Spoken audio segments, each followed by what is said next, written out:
ठीक 1 घंटे पहले पुतिन ने ट्रंप से बात की थी। ट्रंप की कोशिश युद्ध रुकवाने की है, लेकिन वार्ता के बाद जो कीव में हुआ उससे जाहिर हो गया कि पुतिन ना रुकेंगे, ना किसी दबाव में आएंगे।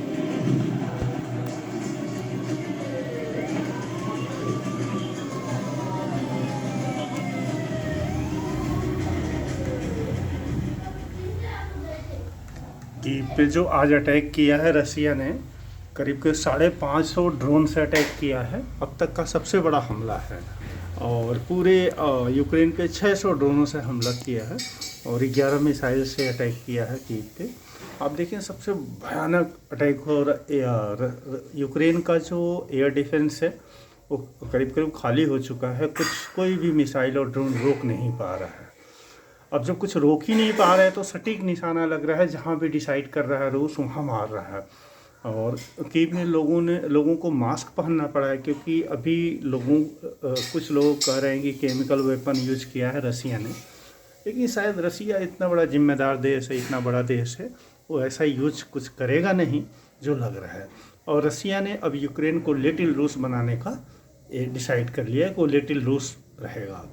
और वो पहले भी कहता रहा, अगर शायद रूस की जगह पे कोई और कंट्री होती तो कभी भी न्यूक्लियर अटैक कर सकता था, लेकिन रसिया ने इसलिए नहीं अटैक किया कि उसी के लोग हैं यूक्रेन में। और यूक्रेन का जो राष्ट्रपति है वो कॉमेडियन है, जेलेंस्की। वो बस चढ़ावे पे लड़ रहा है। अमेरिका पहले ब्रिटेन का MI6 जो इंटेलिजेंस ब्यूरो है उसने ही इस युद्ध को आगे बढ़ाया है, क्योंकि रसिया और यूक्रेन में एक समय समझौता हो गया था। और आप देखें कि इजराइल ईरान वार में भी ब्रिटेन के MI6 जो इंटेलिजेंस ब्यूरो है उसने उसको लड़ाई को तेज कराया है। तो हर जगह MI6 की भूमिका पाई जाती है। तो क्यों ना अमेरिका को भी इस युद्ध में लाने वाला MI6 है, तो अमेरिका को सोचना चाहिए या तो MI6 को ख़त्म कर दे या ब्रिटेन को ख़त्म कर दे, क्योंकि ब्रिटेन ही सारे झगड़ों का जड़ है, चाहे रसिया यूक्रेन हो, इजराइल ईरान हो। और इस चीज़ को नेतन्याहू भी बहुत अच्छे से समझते हैं कि ये सब जो करामात है ये MI6 का देन है।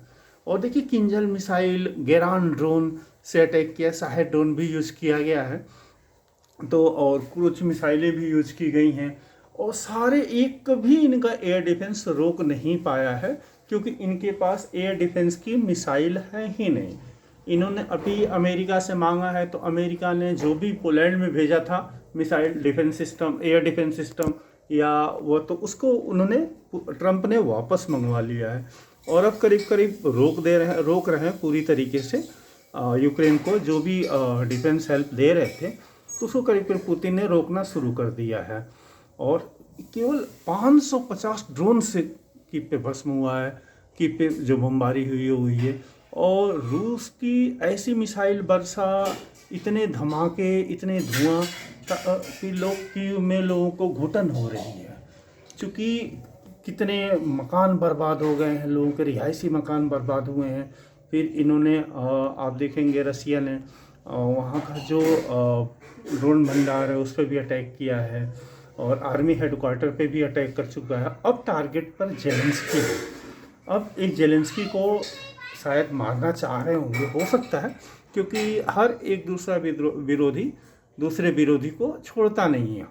और आज स्थिति ये बन के आ चुकी है कि जो मजबूत होगा वही जीतेगा। और जेलेंस्की को सीक्रेट बंकर में रखा गया है।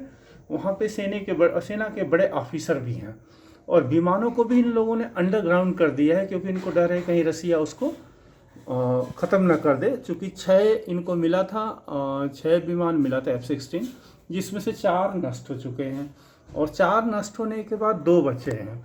और इनके पायलट भी मारे गए हैं, जो बहुत अनुभवी थे, वो लोग मारे गए हैं। और हथियार पैट्रियट के लिए USA इन्होंने रिक्वेस्ट करना है, मिलने जाएंगे। तो पैट्रियट सुरक्षा मतलब मिसाइल ही नहीं है तो क्या करेंगे, कैसे लड़ेंगे, तो सक्षम भी नहीं है। IRS जो जर्मनी ने दिया है वो भी मिसाइल ख़त्म हो गई है। तो आप देखें कि अभी जो मिसाइलें बरसी जब कीव पे, तो उस समय जेलेंस्की बंकर में भाग गए। और इनको पता है कि अभी पुलटावा पे भी अटैक किया, पुलटावा पर हथियार भंडार को ब्लास्ट में उड़ा दिया, जेपोरेजिया पे भी अटैक किया, वहाँ भी उनके जो एम्यूनेशन डिपो है उसको उड़ा दिया। आप देखो ओडेसा में भी जो अभी विदेशों से हथियार आए हैं नाटो से, उनको ब्लास्ट में उड़ा दिया।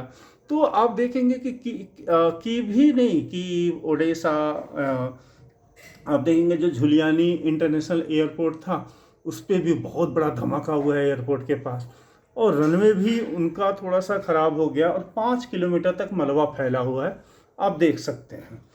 इसके बाद भी जेलेंस्की को अभी भी समझ में नहीं आ रहा है, और जेलेंस्की एक ऐसा शासक है, शायद ऐसा शासक हुआ ही नहीं कभी, जो अपने देश को बर्बाद करा रहा है दूसरे के कहने पे। अमेरिका तो नहीं उतना इन्वॉल्व, लेकिन सबसे ज़्यादा ब्रिटेन इसमें इंटरेस्ट ले रहा है, क्योंकि ब्रिटेन जानता है कि इसको हम यूक्रेन को धीरे धीरे तबाह करा दें, ताकि यूक्रेन तबाह हो जाएगा तो नाटो का इधर यूरोप का देखेंगे तो रसिया के बाद सबसे बड़ी कंट्री था। तो किसी तरीके से ब्रिटेन के जो प्राइम मिनिस्टर हैं, वहाँ के जो आर्मी चीफ है, लोग मिलकर पूरी तरीके से यूक्रेन को तबाह कराना चाहते हैं। और जेलेंस्की भी इसी काम में लगे हुए हैं। कल को जेलेंस्की तो उठेंगे, झोला लेके भाग जाएंगे किसी दूसरे कंट्री में और राजनीतिक शरण ले लेंगे। लेकिन यहाँ की जनता क्या करेगी यूक्रेन की? तो शायद यूक्रेन की जनता को ध्यान देना चाहिए कि वो तैयार हो जाए इनके खिलाफ। तो देखिए जाइटोमोर है, कीव है, आप जो दिखा रहे हैं सारे जो पॉइंट्स हैं वहाँ पे उन्होंने टेका। पुतिन का लक्ष्य है अब कीव विजय है, अब ये पूरा कब्जा करेंगे, संपूर्ण यूक्रेन कब्जा करेंगे और ये लिटिल रसिया कहलाएगा आगे, आप देखेंगे। और यूक्रेन का जो ड्रोन रहा वो हमला नाकाम रहा। मॉस्को में एयर डिफेंस ने ड्रोन को मार गिराया, रोस्टोव में भी मार गिराया। तो इन्होंने यूक्रेन ने जहाँ जहाँ ड्रोन आज भेजा था सारे ड्रोनों को मार गिराया है रसिया ने। और इसके बाद भी यूक्रेन को समझ में नहीं आ रहा है कि पूरी तरीके से